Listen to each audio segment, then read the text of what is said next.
that's why there's only so many people, I would even say in the world, that actually become successful, because you have to be committed to the dream. I do believe in taking breaks. I don't believe grind 24/7, just because you can burn yourself out. But at the same time, it's like, what tactics do you have to keep yourself going and continue to persevere to chase this dream that you say that you have? Because if it is truly your dream and it's really, really your dream, you're not going to quit. You're going to continue to fight for it tooth and nail. Or maybe you just didn't really love it that much as much as you thought you loved it. I see people quit all the time, and I'm like, man, that's cool. You might have just liked it, and that's okay. That's okay just to like it. But if you really love it, then feel what you're feeling. Allow yourself to feel what you feel. Get up the next day. Get back on the horse.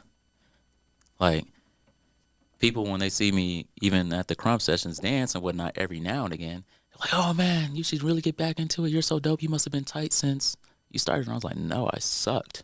I was terrible. My whole family was clowning me. Like, boy, what are you doing? Stop that. But literally in 1 year's time, again, they ended up becoming my biggest fans.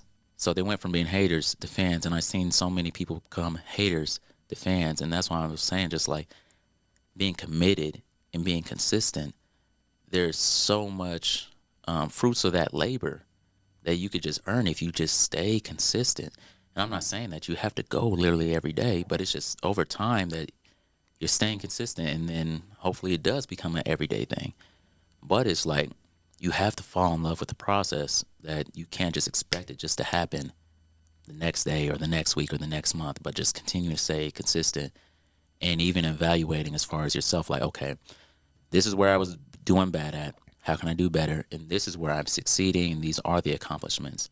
So you're not just always ragging down on yourself. Can you share with the people, or share with somebody who's maybe listening, a story that might trigger them not to give up?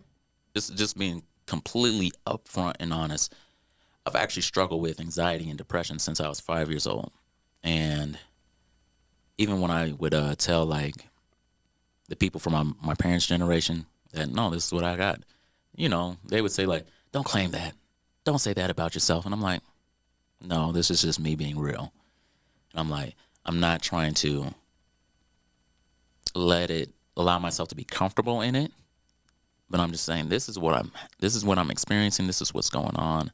This is what I'm dealing with. And so I've had to learn techniques to be able to get myself out of that frame of mind, or that atmosphere of that mindset.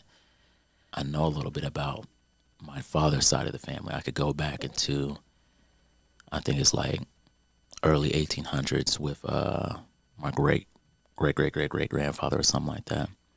And I've seen pictures of these people, but I know that a lot of people have a lot of lost history and whatnot. So me being able to understand and talk to one of my ancestors to be able to understand myself even more, that would be